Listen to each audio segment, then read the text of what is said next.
Sa udať k dispozícii.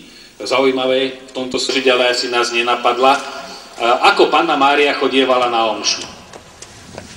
Lebo už v prvej apoštolskej generácii, teda prvých rokoch a 10 ročiach po Kristovom na nebo vstúpení, keď sa rodila cirkev, máme záznamy, že tá omša vyzerala zhruba tak ako teraz. Hlavne druhý kánon, ten krátky.